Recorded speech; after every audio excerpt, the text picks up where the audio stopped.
मेरे साथ बोलिए, भारत माता की जय। क्यों भाई, वाइजैक वालों की आवाज को क्या हो गया है? ऐसी आवाज नहीं चलेगी। मेरे साथ दोनों हाथ उठाइए, రెండు చేతులు ఎత్తండి। उठाइए दोनों हाथ। आंध्र प्रदेश में 25 में से 20 सीटें मोदी जी को देने के संकल्प की मुट्ठी भींचिए और प्रचंड आवाज से बोलिए, भारत माता की जय। भारत माता की जय। भारत माता की जय। मंच पर उपस्थित भारतीय जनता पार्टी के प्रदेश अध्यक्ष श्रीमान सोमवीर राजू जी, हमारे केंद्रीय मंत्री श्रीमान वी मुरलीधरन जी,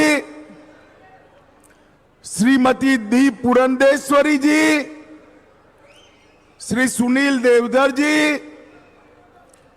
वाई सत्या कुमार जी, पूर्व मुख्यमंत्री आंध्र प्रदेश श्रीमान Kiran Kumar Reddy ji, Shri CM Ramesh ji, YS Chowdary ji, Shri GVL Narasimha Rao ji, Shri Vishnu Kumar Raju ji और आज विशाखापट्टनम की इस सभा में आए हुए प्यारे भाइयों, बहनों, माताओं और मेरे जिगर के टुकड़े जैसे युवा मित्रों, आप सभी को नमस्कार। मित्रों, सबसे पहले मैं सिंहचलम श्री वाराही लक्ष्मी नरसिम्हा स्वामी को और कनक महालक्ष्मी देवी को प्रणाम कर कर मेरी बात की शुरुआत करना चाहता हूं।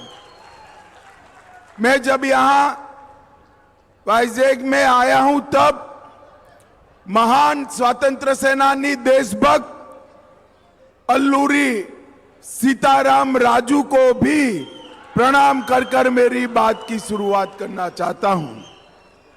श्री तेन्नेती विश्वनाथम जी को याद कर कर और विजयनगर के महाराजा डॉक्टर पीवी जी राजू को भी याद कर कर मेरी बात आगे बढ़ाना चाहता हूं।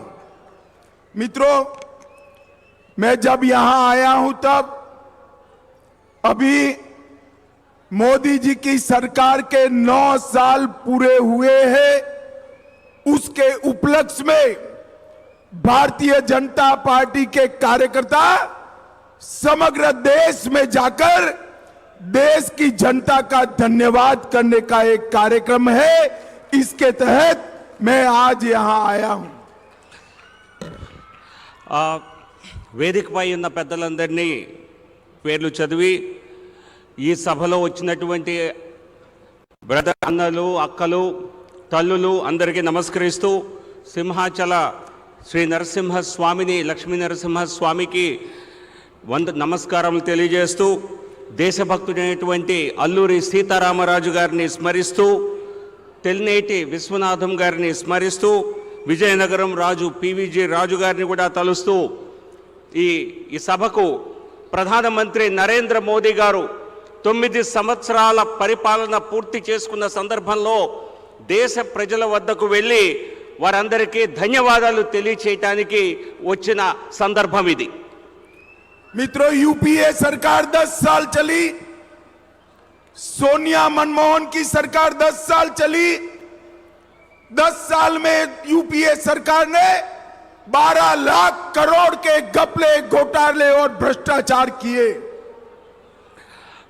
10 సంవత్సరాలు 2004 నుంచి 14 వరకు యూపీఏ ప్రభుత్వం సోనియా గాంధీ, మన్మోహన్ సింగ్ గారి ఆధ్వర్యంలో నడిచింది। ఆ ప్రభుత్వంలో 12 లక్షల కోట్ల అవినీతి జరిగింది। और मित्रों, नरेंद्र मोदी जी ने 9 साल सरकार चला ली। 9 साल में नरेंद्र मोदी सरकार पर एक भी करप्शन का कोई भी आरोप नहीं लगा सका है। అందరికీ అర్థమైంది।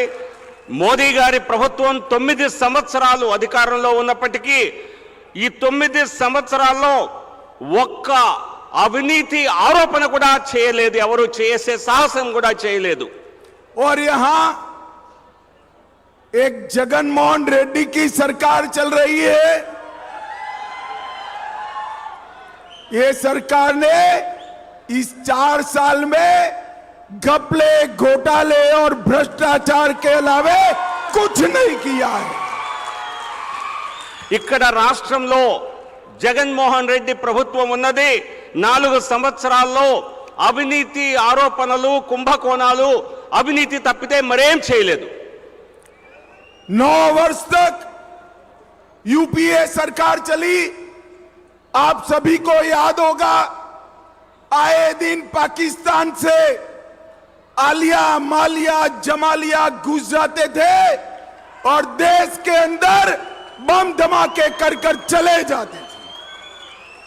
मनमोहन सरकार में हिम्मत नहीं थी इनके खिलाफ उप करने की. మన్మోహన్ సింగ్ ప్రభుత్వంలో విస్తృత అవినీతి జరిగినప్పటికీ వారిపైన ఎటువంటి చర్యలు తీసుకునేటువంటి సాహసం ఆ ప్రభుత్వంలో లేదు. और अरे यार तुम क्या बोल रहे हो, लिखो तुम भाई. सर लिख रहा हूं, सुनाई दे रहा है सर. पास में मित्रों, नरेंद्र मोदी जी ने 9 साल चलाई सरकार. 9 साल में देश की आंतरिक सुरक्षा को मोदी जी ने सुनिश्चित करने का काम किया है. ये 9 साल के अंदर शुरू में पाक प्रेरित आतंकवादियों को आदत पड़ी थी हमला करने की. उरी और पुलवामा में उन्होंने हमला किया. 10 ही दिन में मोदी जी ने सर्जिकल स्ट्राइक और एयर स्ट्राइक कर पाकिस्तान के घर में घुसकर उनको जवाब देने का काम किया. 9 సంవత్సరాల నరేంద్ర మోదీ గారి పాలనలో ఆంతరంగిక సురక్ష, ఆంతరంగిక రక్షణ పూర్తిగా ఉంది. పుల్వామాలో వారు దాడి చేస్తే 10 రోజుల లోపలే సర్జికల్ స్ట్రైక్ చేసి పాకిస్తాన్ లోపలికి మరీ వెళ్ళి భారత సేన వారికి బుద్ధి చెప్పింది. तुम ही सो रहा जाओ भाई, या माइक यहाँ रख दो फिर लिखो, आगे से चले जाओ.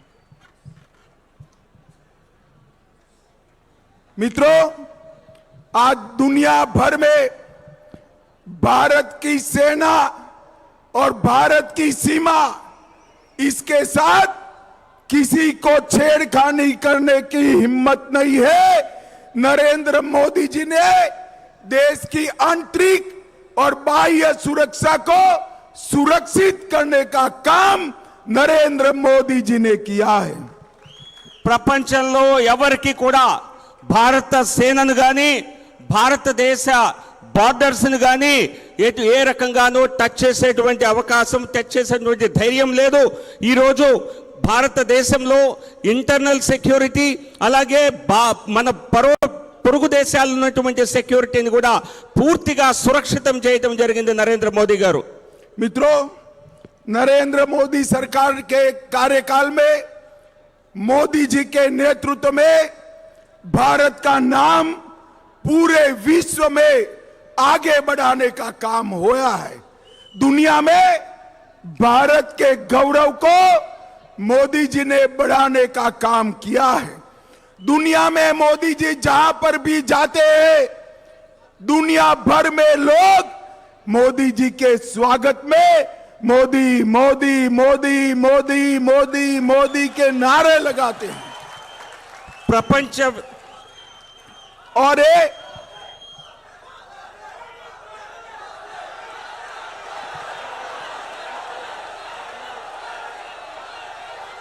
ये जो नारे मोदी मोदी के लगते हैं, वो नरेंद्र मोदी या भारतीय जनता पार्टी के लिए नहीं है. वो जो नारे नरेंद्र मोदी जी के लिए लगते हैं, वो आंध्र प्रदेश और देश की 130 करोड़ की जनता का सम्मान है. 130 करोड़ की जनता का सम्मान. ప్రపంచ వ్యాప్తంగా భారతదేశ గౌరవం ఇనుమడిస్తోంది. ప్రధానమంత్రి నరేంద్ర మోదీ గారు ప్రపంచంలో ఎక్కడికి వెళ్ళినా ఆయనకు భవ్య స్వాగతం లభిస్తోంది. ఎక్కడికి వెళ్ళినా మోదీ మోదీ అనేటువంటి ప్రపంచవ్యాప్తంగా అటువంటి స్లోగన్స్ వినిపిస్తున్నాయి.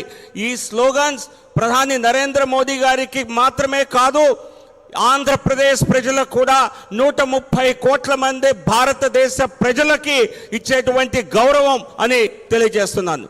मित्रों, ये जगनमोहन रेड्डी की सरकार किसान हितैषी सरकार होने का दावा कर रही है. ఇక్కడ జగన్మోహన్ రెడ్డి ప్రభుత్వం నేను రైతుల సంక్షేమ ప్రభుత్వం నడుపుతానని చెప్పుకుంటున్నారు. परंतु समग्र देश में किसानों की आत्महत्या में आंध्र प्रदेश तीसरे नंबर पर है. जगनमोहन जी, आपको शर्म आनी चाहिए. జగన్మోహన్ రెడ్డి ప్రభుత్వం దేశంలోనే 3వ స్థానంలో ఆంధ్రప్రదేశ్ రైతుల ఆత్మహత్య విషయంలో ఉన్నది. ఈ ప్రభుత్వానికి సిగ్గు రావాలి అని చెప్తున్నాను. मोदी जी ने 9 वर्ष में देश के 70 करोड़ गरीबों के लिए ढेर सारे काम किए हैं. हर गरीब को पक्का घर देने का काम देश के प्रधानमंत्री नरेंद्र मोदी जी ने किया है. 9 సంవత్సరాల్లో 70 కోట్ల మంది పేదల కోసం నరేంద్ర మోదీ ప్రభుత్వం పనిచేసింది. అనేక అభివృద్ధి, అనేక వెల్ఫేర్ కార్యక్రమాలు చేపట్టడం జరిగింది. పక్కా ఇళ్ళని ఇవ్వటం జరిగింది. अब लिखना मत, एक वाक्य ही आएगा. देश में 9 करोड़ गरीबों को और 13 करोड़ लोगों को गैस का सिलेंडर देने का काम नरेंद्र मोदी सरकार ने किया है. దేశంలో 9 కోట్ల మంది పేదలకు 13 కోట్ల ఉచిత సిలిండర్లను ఇవ్వటం జరిగింది ఉజ్వల పథకం కింద.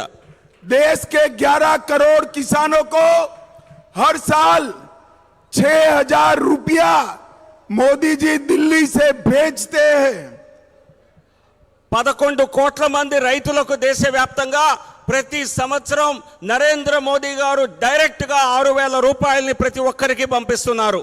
और जगनमोहन जी मोदी जी के ये रुपये को रायतू भरोसा स्कीम का नाम देकर किसानों को देने का काम करते हैं.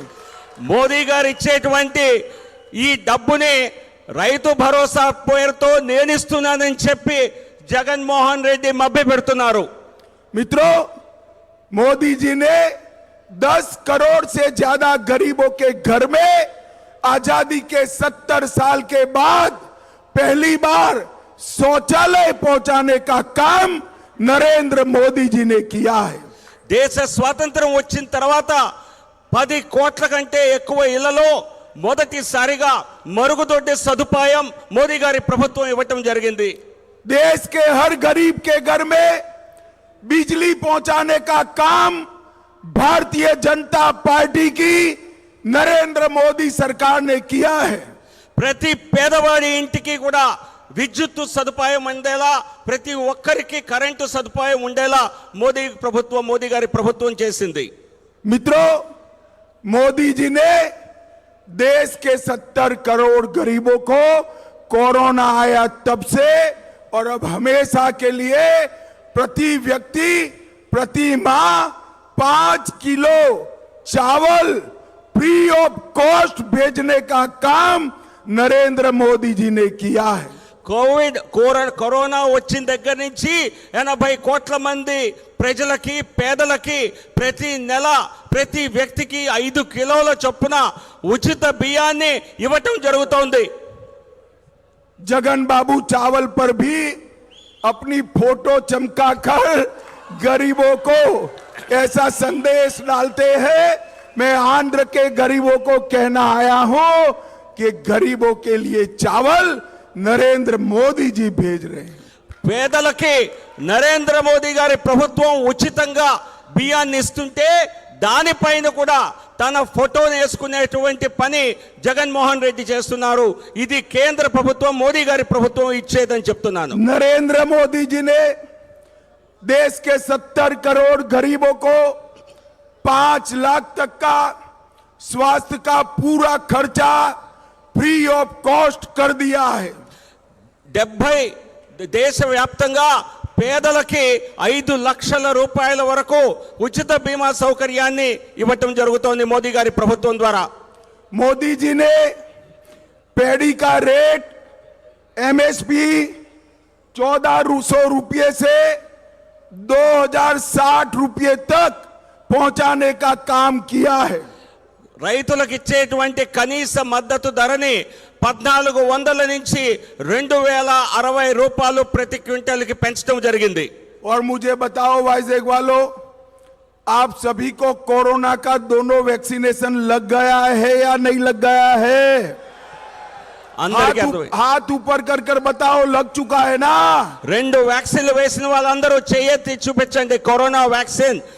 किसी को 25 पैसा भी देना पड़ा है क्या? मोदी जी ने कॉफी पिलाकर आपके मोबाइल पर सर्टिफिकेट वैक्सीनेशन का भेजा या नहीं भेजा?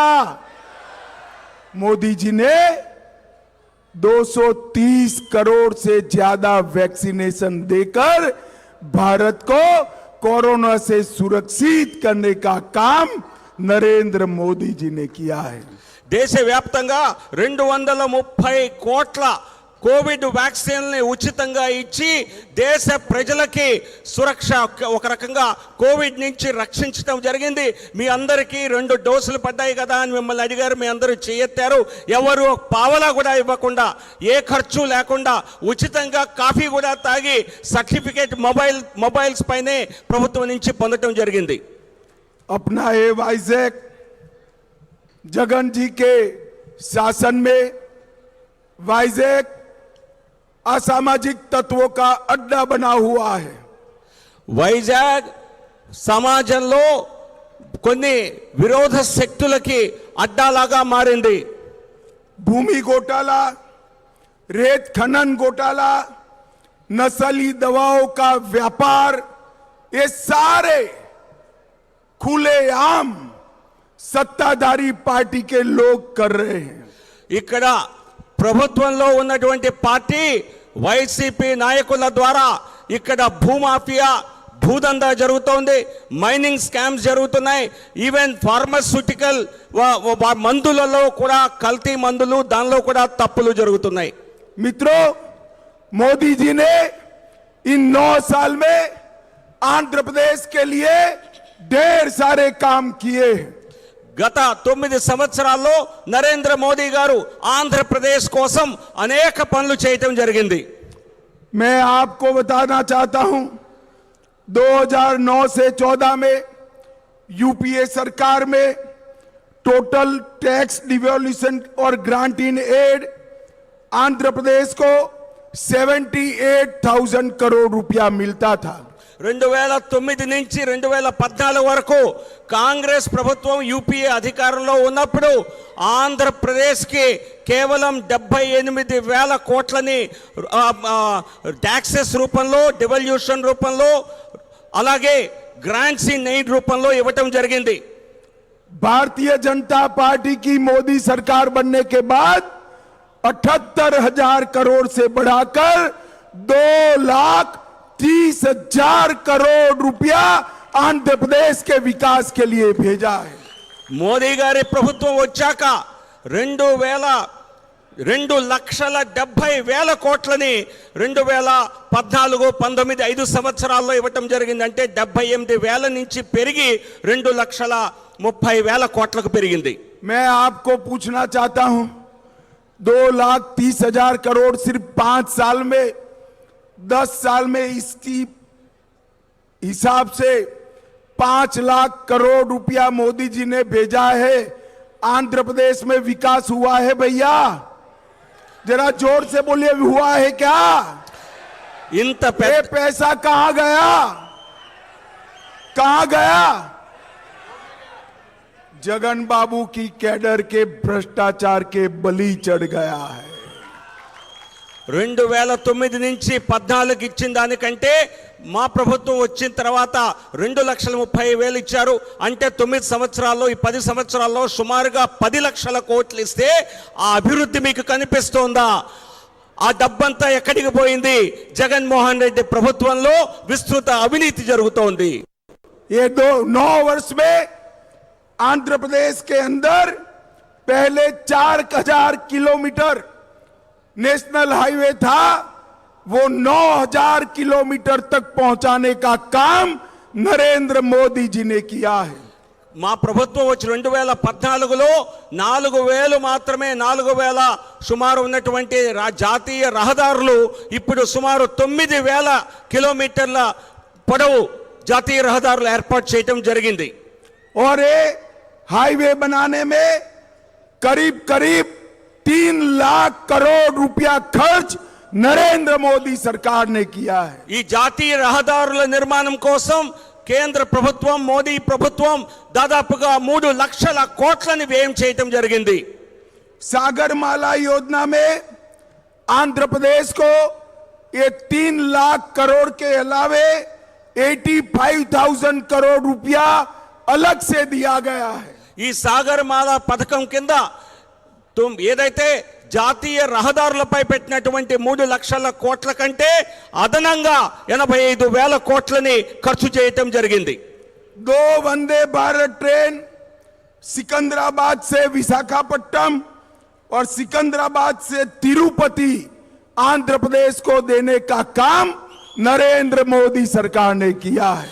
ఆంధ్రప్రదేశ్ ప్రజలకు 2 వందే భారత్ రైళ్లని నరేంద్ర మోదీ గారి ప్రభుత్వం ఇవ్వటం జరిగింది. ఒకటి సికింద్రాబాద్ నుంచి విశాఖపట్నానికి, మరొకటి సికింద్రాబాద్ నుంచి తిరుపతికి.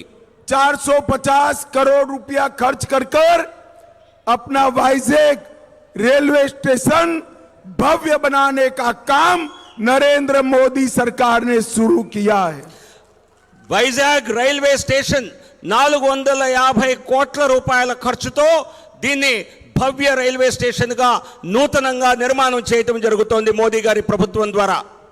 कडप्पा एयरपोर्ट को रिवाइव करने का काम नरेंद्र मोदी सरकार ने किया है.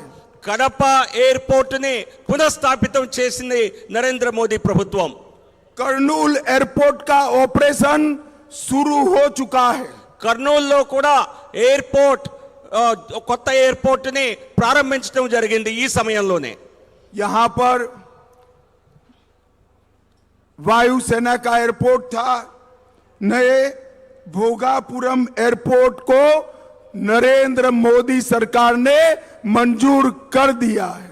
ఇక్కడ నేవల్ ఎయిర్పోర్ట్ ఉన్నది, కానీ కొత్త ఎయిర్పోర్ట్ ని భోగాపురం ఎయిర్పోర్ట్ నిర్మాణం కోసం కేంద్ర ప్రభుత్వం కావాల్సినటువంటి అన్ని మంజూరీలు ఇవ్వటం జరిగింది, అన్ని అప్రూవల్స్ ఇవ్వటం జరిగింది. काकीनाडा, विशाखापट्टनम, तिरुपति, अमरावती, उसको स्मार्ट सिटी के रूप में विकसित किया जा रहा है. విశాఖపట్నం, కాకినాడ, తిరుపతి, అమరావతి నగరాలని స్మార్ట్ సిటీ నగరాలుగా కేంద్ర ప్రభుత్వ నిధులతో అభివృద్ధి చేస్తోంది. विशाखापट्टनम और अनंतपुर में 2 मल्टीपर्पज लॉजिस्टिक पार्क बनाए जा रहे हैं. విశాఖపట్నంలో, అనంతపురంలో కేంద్ర ప్రభుత్వం ద్వారా 2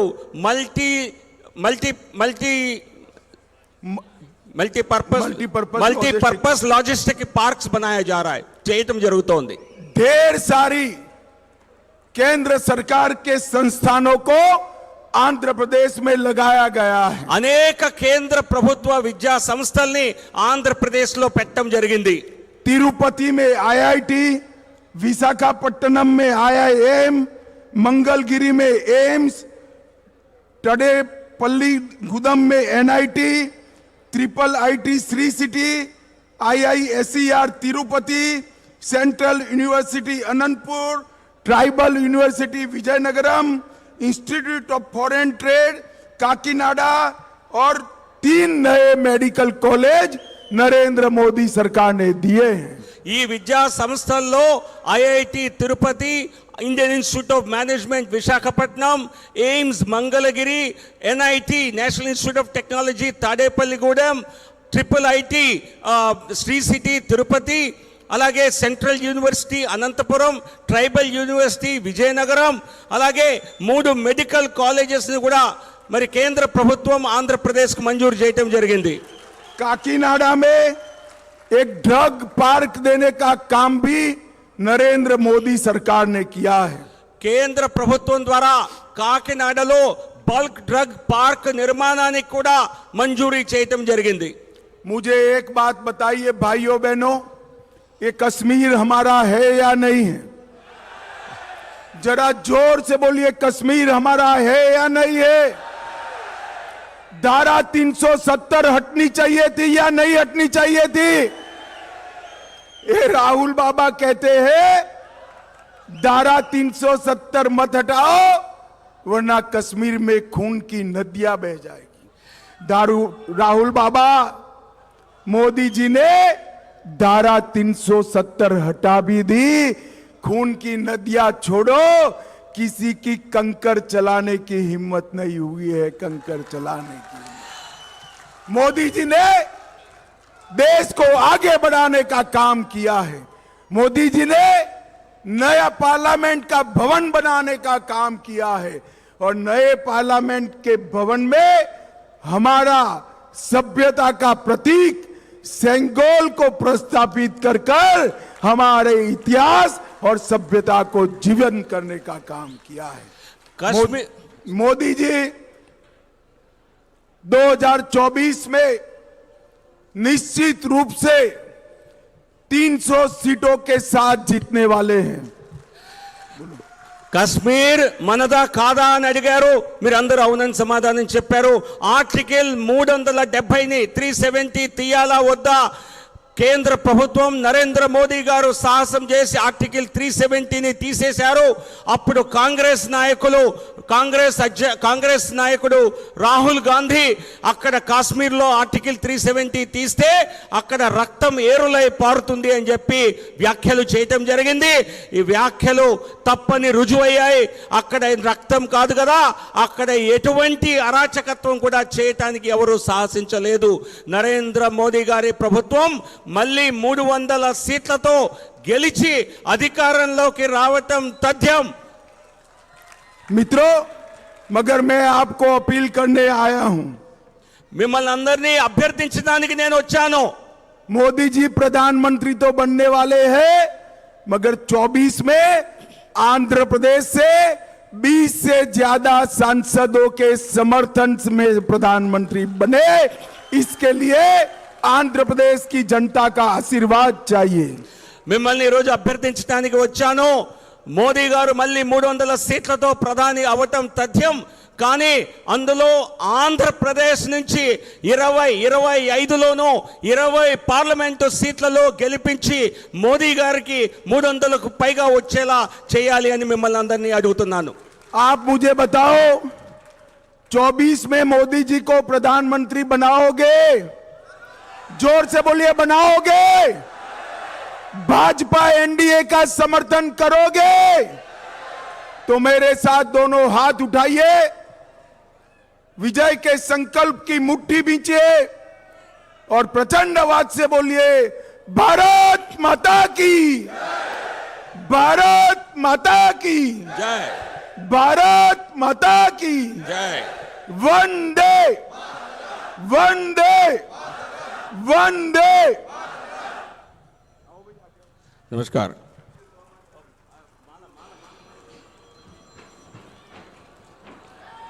भारत माता की, भारत माता की.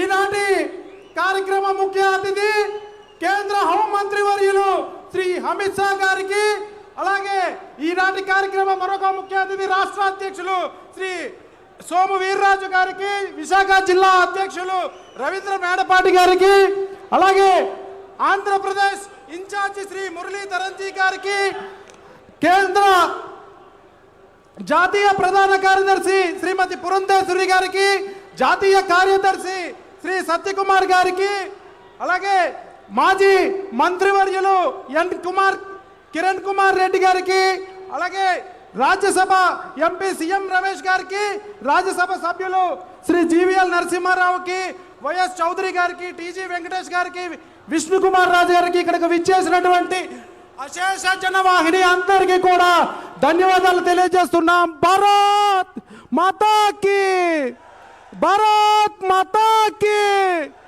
Thank you all.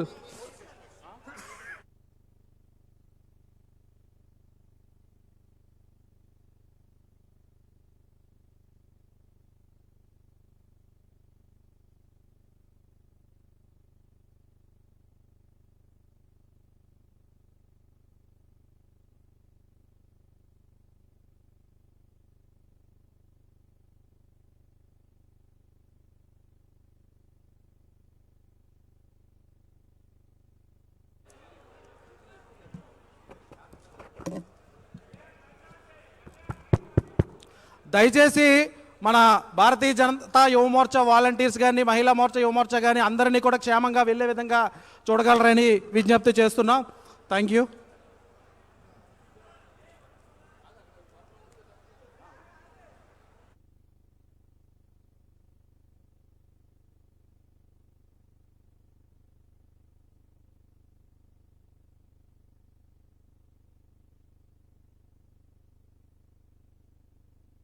Congress party youth Congress కి పైకి వచ్చిన